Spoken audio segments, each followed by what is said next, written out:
Late for a Christmas Eve blind date, single dad janitor surprises waiting female cop.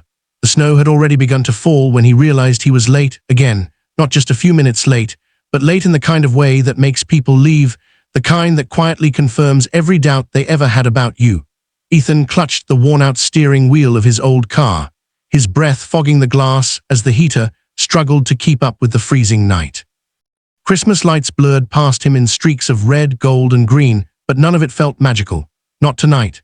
Tonight felt like a test he was already failing. If you believe in kindness, second chances, and the idea that people are more than their worst days, take a moment right now to like, comment, share, and subscribe. Stories like this exist because people like you still care. Ethan wasn't just late for a blind date. He was late for the first chance he'd taken on himself in years. A single father, a janitor, a man who spent his nights cleaning up after people who never even noticed he existed. His life had become a quiet routine of survival: wake up early, drop his 6-year-old daughter Lily at school, work double shifts, and come home just in time to kiss her goodnight before exhaustion swallowed him whole. The blind date had been arranged by a coworker who refused to accept that Ethan's life was over.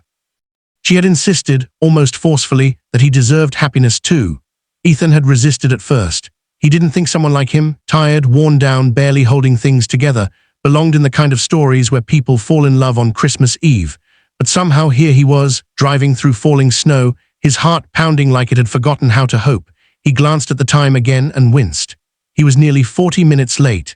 It wasn't his fault, not entirely. Lily had gotten sick earlier that evening. A sudden fever, tears in her eyes, her small hands clutching his shirt like she was afraid he'd disappear if she let go.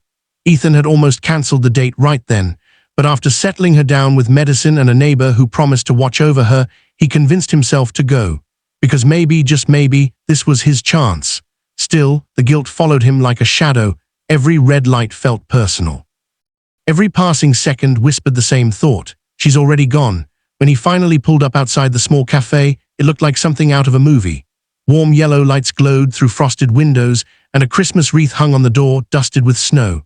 Inside, he could see silhouettes, people laughing, couples leaning close, the kind of life he felt separated from. He almost didn't go in. His reflection in the car window showed a man he barely recognized anymore. Tired eyes, a cheap coat. Hands rough from years of work. What if she took one look at him and regretted everything? But then he thought of Lily, of how she smiled even on the hardest days, of how she believed her father could do anything. So he stepped out into the cold. The bell above the cafe door chimed softly as he entered, bringing with it a rush of warmth and the scent of coffee and cinnamon. For a moment, he just stood there, letting the heat thaw his frozen hands and his even colder doubts. Then he saw her. She was sitting alone near the window, her posture straight, her presence calm but unmistakably strong. A police uniform jacket rested on the chair beside her, and her eyes, sharp, observant, lifted the moment he stepped inside. She had been waiting. Even after 40 minutes, she had stayed.